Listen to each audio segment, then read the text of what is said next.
everyone, this is Maki. Today I'd like to talk about an important technology in GQuuuuuuX beginning. I'm also going to analyze the mysteries surrounding the main characters in the story. A word of caution. Today's discussion will contain many spoilers for GQuuuuuuX beginning.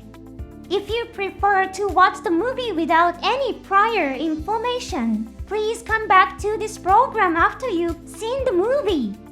Are you ready? Let the analysis begin. In the world of GQuuuuuuX, the Principality of Xi'an achieved victory over the forces of the Earth Federation. As a result, Xi'an technology advanced at an astonishing rate. In Universal Century 0079, the technology to winch new type abilities using the Psychommu system was still in its infancy. This is in line with the original story depicted in First Gundam. At that time, the miniaturization of the Psychommu equipment was a major challenge, leading to the production of large mobile armors such as the Elmeth and the Bro. However, in the world of GQuuuuuuX, it was possible to equip Red Gundam with Psychommu systems. In the story of the beginning, there is a line that says development of large mobile armor was discontinued. How was this possible? The key to the miniaturization of the Psychommu equipment is the Gundarium alloy. As the name suggests, this is the metal used in Gundams.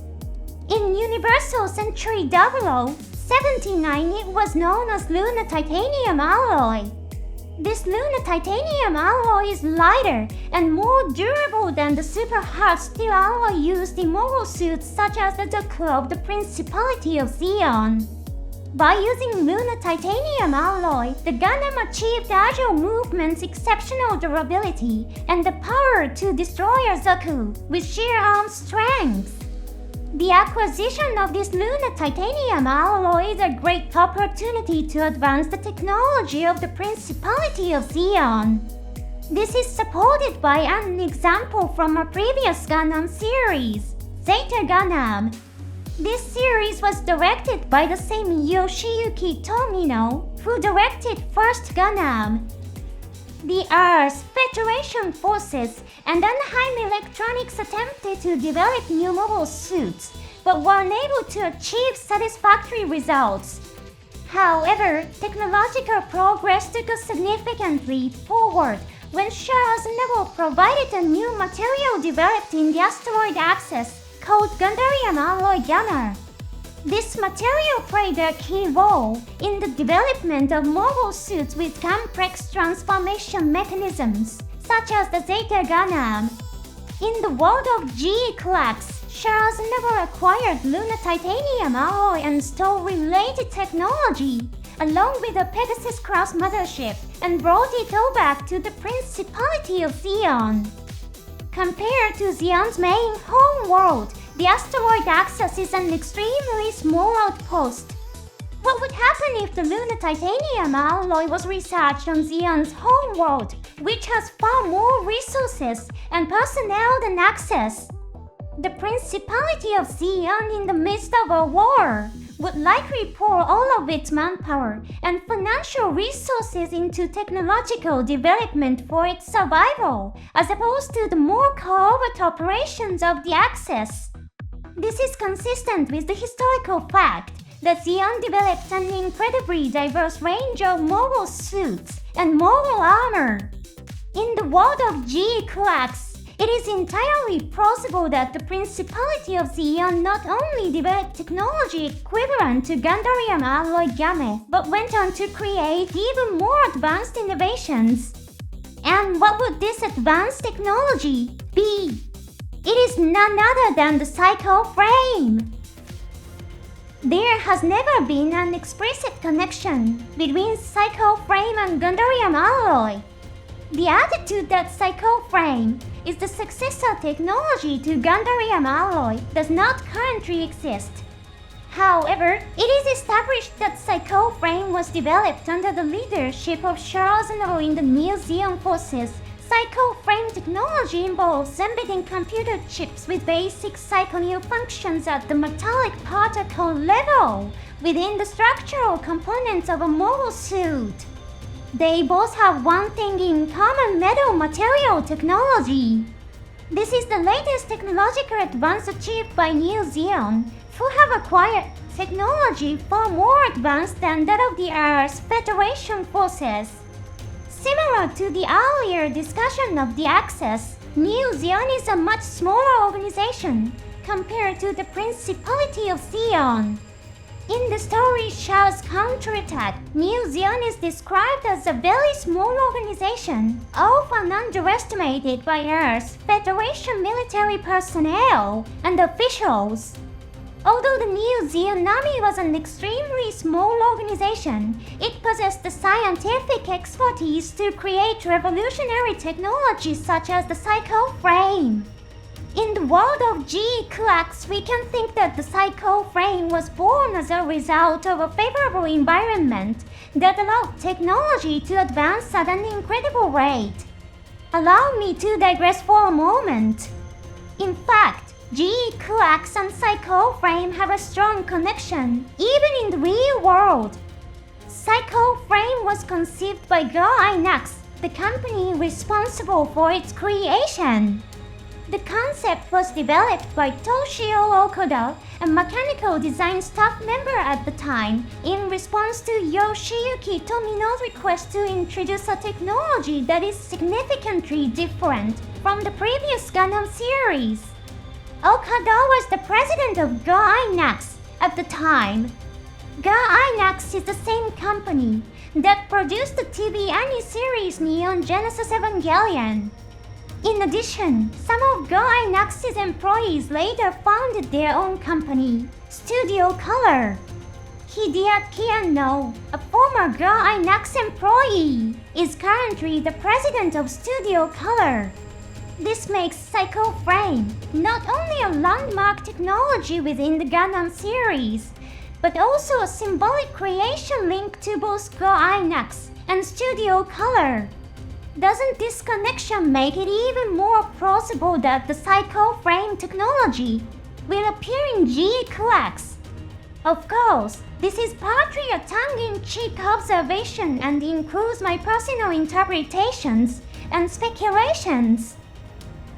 What could happen if cycle frame were introduced to the world of GQuuuuuuX? Do you remember the phenomenon depicted by Yoshiyuki Tomino involving cycle frame?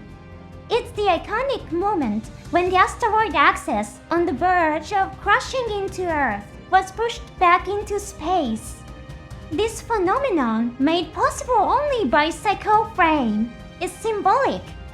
A remarkably similar event takes place in the world of GQuuuuuuX. It involves the damaged space fortress Solomon being diverted from its collision course with the Moon.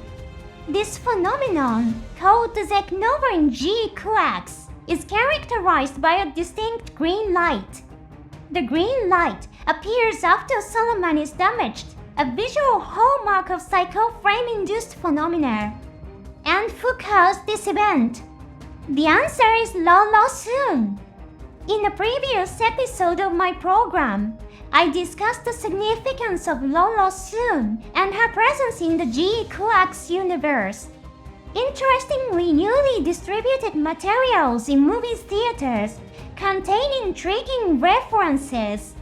These include documentation of the mysterious light-filled scene witnessed by Maki and Cher.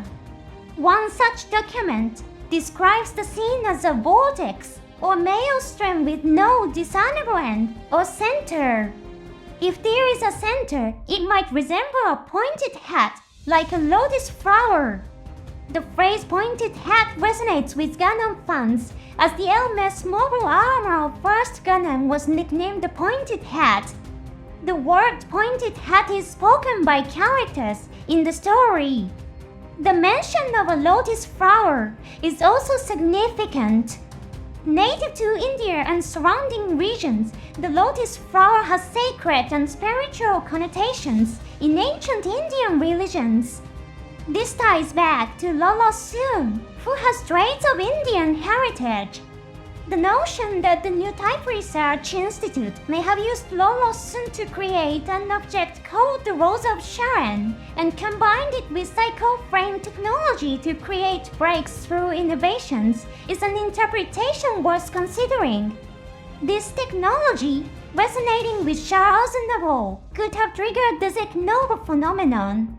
Looking closely at the mysterious light-filled scene, one notices yellow symbols. Occasionally, white and red symbols appear, but yellow dominates.